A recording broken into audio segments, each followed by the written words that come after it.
Hello YouTube, I've been away for a while, done many videos, and I'd like to let you know why. It's been a little bit kind of quiet on the videos, heavy on the live streaming.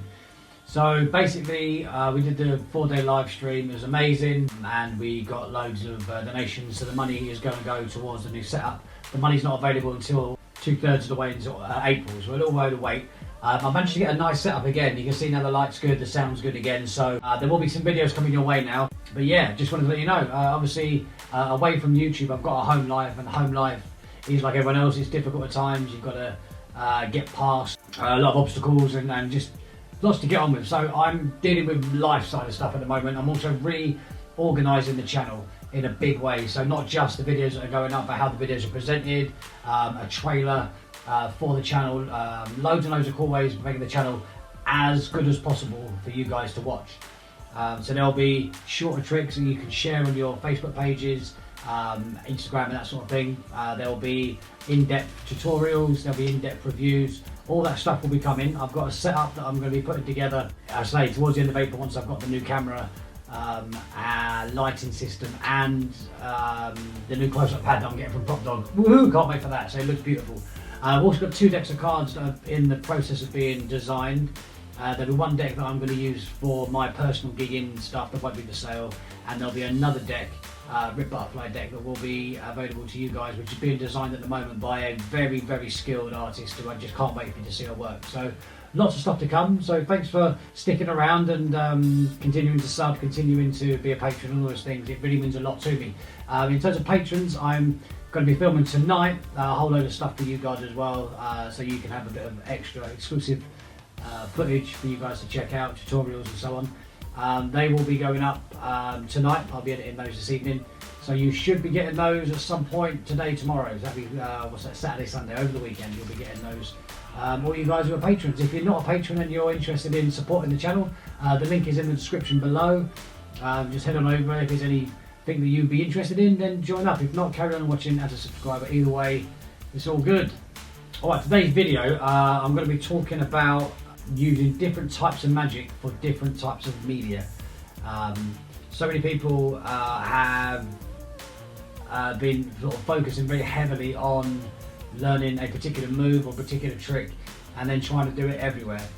So you're trying to do the same trick to the camera as you are to people, as you are on your Instagram, Facebook, YouTube, all that stuff. And you've got to realise that when you've got a different medium, you need a different take on it. So it's a really exciting process, and I think you should all give it a go. Now, if you've got a trick like a colour changing deck or something that you do for live, you know, in a live situation, it doesn't mean that that will necessarily play well in front of a camera where there's no misdirection and everything else. So you've got to sit and think how you're going to get past that and enjoy the process. I don't know if you recently saw my Instagram page. If not, it will be up because I'll be doing an Instagram compilation each week on YouTube.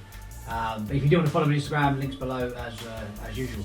But there was a challenge for me to do a 4-ace sort of cutting sequence with a full deck colour change at the end.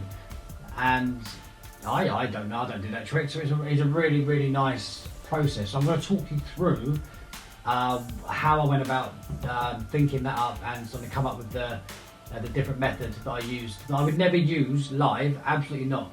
But for the medium of Instagram, which is what I put it up on, it was perfect. So it doesn't mean that you have to do something that works in the real world. Of course it doesn't have to work in the real world, you're doing it for a camera. So just be aware when you're filming these things that you don't have to do the same presentation for everything.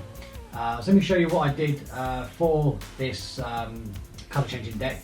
Some people have asked me to release it. I think it's just too madly convoluted to release, so instead what I'll do is I'll just give you guys the tutorial now, as it's something I've created myself. I can do it without any kind of worry, and you can make it up yourself. It's very, very simple. Let's have a look.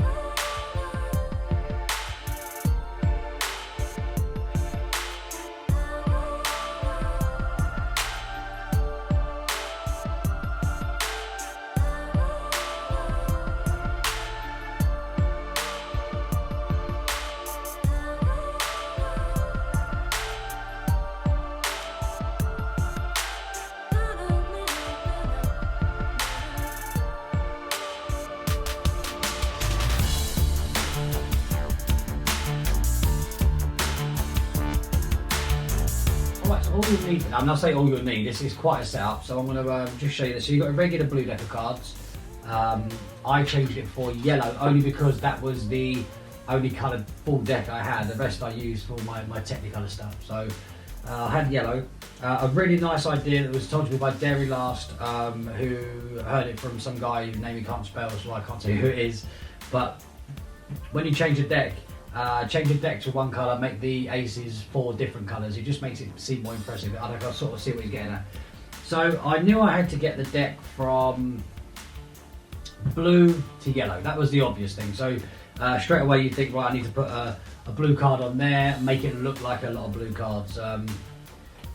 So that was the first bit. And then I needed to make the aces all blue and then go yellow. And I also needed to be able to cut the deck without worrying too much about where I was cutting. So what I came up with is was this bunch of stuff. So I started out with a breather crimp. So if you don't know what breather crimp is, it's just literally you score the card with your thumb from the centre to the corner. So your 2 fingers go on the outside, and you just kind of make a dent which will give the card like an upwards bevel on each side. So wherever they cut, so the 3 of spades in here, when you cut the deck, you'll cut to the 3 of spades. Okay, so that was the first thing I did, and I started doing that, and then I realised obviously I had to when I had the 4 aces. So on each ace, what I did was I stuck a card on the back of each ace. Look, it's like a mad scientist lab.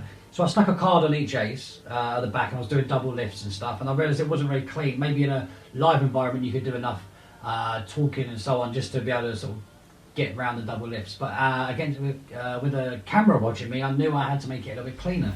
So I used a little bit of repositional glue, and I put the 4 cards on the back of the aces. Then there was the obvious problem that when I took the card off, this card would be face up. Unless I took it off face down, which I didn't want to do. I wanted just to show the ace and put it down. So with that in mind, what I did was to decided to do 2 cards on the top, 2 on the bottom, just to vary a little bit. And the cards on the top were double face, or double backers, should I say. So a little bit of repositional glue on the double backers, and the cards that went on the bottom were 2 blue 3 of spades, which was just happened to be the one that I had done the crimp on. So whichever one you've got the breather crimp on, you have 2 duplicates of that. Told you, right, it's not very practical, but for the camera it looked great. So 2 of those. So I've now got those sprayed and those sprayed. So when I went into my yellow deck and got out those 4 aces,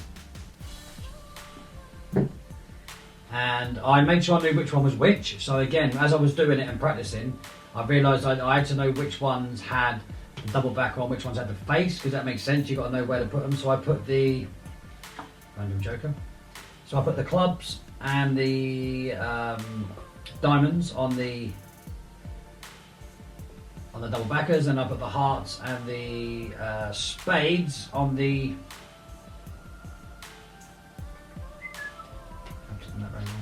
And that's the other thing about orientation. Now, I leave after a lot of. I'm not going to go through all the mistakes I made as I was practicing this, but I left a little lip, so it's easy to get that off. And that was done with the orientation of each card facing upwards. Obviously, the diamond wasn't the case, but you can sort of keep the orientation with the others. So that's how I set those up. So we've got 2 with 3 of spades on the back, or whichever card matches your bottom crimp, and 2 with double backers on, which is going to go on the front. So I have my aces set up, so now already this is becoming a really fun process. So I'm like, right, what's next? Now I needed obviously to have a card as a blocker, because when I was, when the aces were here, when all the aces came off, obviously there was the yellow, so I had to put 1 card in there, so that just stayed in there, that was fine. And that's the one at the end that gets taken off for this, alright? So that was that. And everything was in place apart from the ability to cut twice. So I needed to cut the deck like this, and then cut the deck back, you know, without worrying too much about what was where. So this is where the breather crimps came in. So I take the breather crimp 3 that goes on the bottom, and then I just put a breather crimp on another card, another blue card, but I do it the opposite way around. So last time I was running my thumb along the back and my fingers on the front to create a bevel that way. This time I did it the opposite way around, so I ran my thumb along the face and my finger along the back, giving it a bevel downwards. All right, so this time when this goes in the middle, now we have the deck set up just as I want. So that's the deck, that's how we got it. So we've got the 4 aces, which have all got the sticky cards on the back, are in this order. Now I've done them so that the 2 cards with the double backers are on top. So they're going to come off first, and then we'll reverse the deck for the bottom. So they're on there. I now have the ability to cut the deck to a blue card, and then cut the deck back. So I'm just using the 3 of spades here and the 4 of clubs. So in the middle, when I cut, it's just cut into this breather crimp on the 4. And then when I want to cut back to where it is, I'll just cut here and it cuts to the breather crimp on the 3. So now I have the ability to cut the deck twice. Lovely once and lovely twice. So that's now, and that can be done without looking. I'm looking at the screen, not really looking at my hands. So now we can sort of hide the fact this is all yellow. This is great. So now for the routine. So I've got the setup on it, and that took me like 2 hours. I mean, I've just run through it really fast, but that took me ages. So what I did was I had just a blue box, you know, the usual convincer. So now what I do, I use the blue deck. I don't like taking the cards out of the box. It just seems to take 5 seconds of people's lives that you don't need to spend. So I just did that.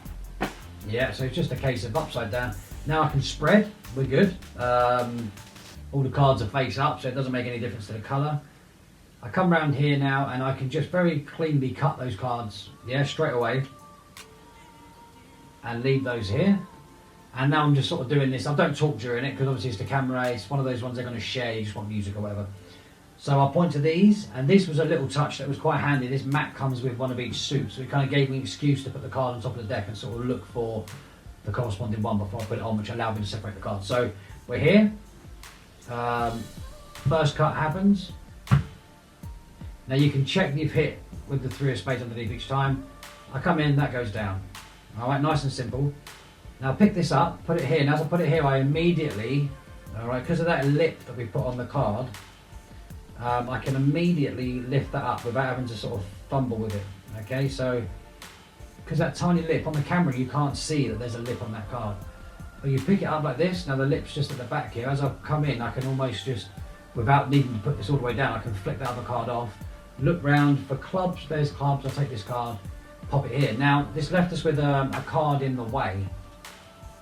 But the nice touch with this is because I've got a breather crimp in the middle, I can cut the deck and slip that card in, and there won't flash any yellow when I cut the deck. Because of that breather crimp, I can just come up and it shows blue, and I can just cut that into the middle. No reason, just cut the card, and that will now stick to another card and is out of the way. Quick cut in the hands and you're fine. So there. Now you're ready to go again, so you just give the cards another cut. And this should be the ace of diamonds now. All right, because of the orientation on it, I can pick this up. Again, as I look, I'm kind of looking around, the diamonds is here. I lift up at the crimp, as you put that one in, that now sticks to the other double backer. So they're out of the way. We can give it another cut now. Now I sort of break it up a little bit because you can't do the same thing. So I go, right, these 2 left, I point it over here. Give them a cut, because that's what we do. And this time I don't turn it over, I take it and I do this as if to say which one's it for. Now while I'm doing this, I'm just going to push this one out. It's a bit more difficult because it's 2 stuck together, so I need a bit more misdirection. Come back in, pick up the double, put these down, which is fine. Again, all it shows is blue. We come in and show the ace of hearts. I did the Bertram change now, so I just did the Tenkai steel, made the heart look like a spade, spun it around, flick it across, and then did this kind of like I was splitting cards. It didn't make any sense, but it really shows that these are single cards. Yeah, so it's really nice. I turn this face up.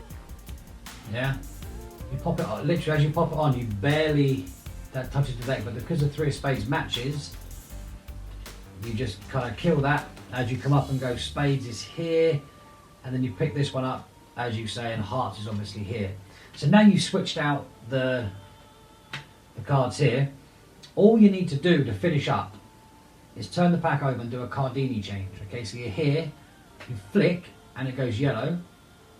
If you don't know the Cardini change, there's 1,000 methods of learning, and mine is probably wrong. I literally just pull this down, right? So there's no, I haven't got the right method for this, so I just, as I flick, I put it down to here.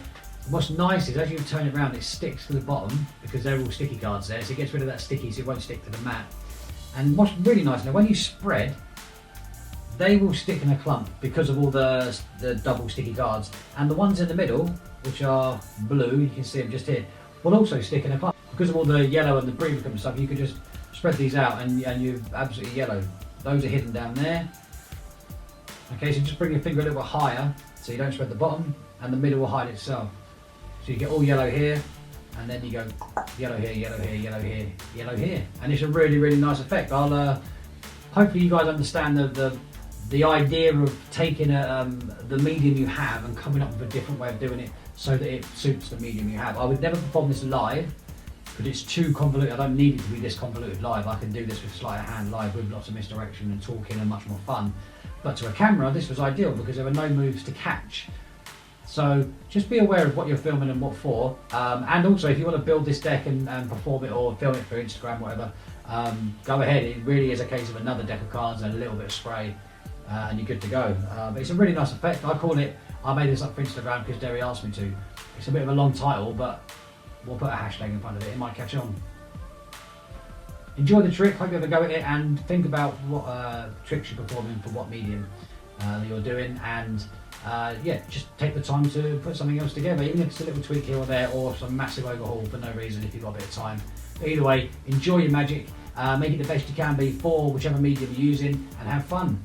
Right guys, hope you enjoyed that. Don't forget to go on the Discord link, which is down below. It's a group of magicians that are all just hanging out, chatting, having a really good time. So pop down, add yourself onto there, the link's at the bottom. Also the Patreon link's down there as well, have a little look through. This sort of stuff will be the stuff you get on a regular basis, just ideas I've come up with that will be exclusively for you guys.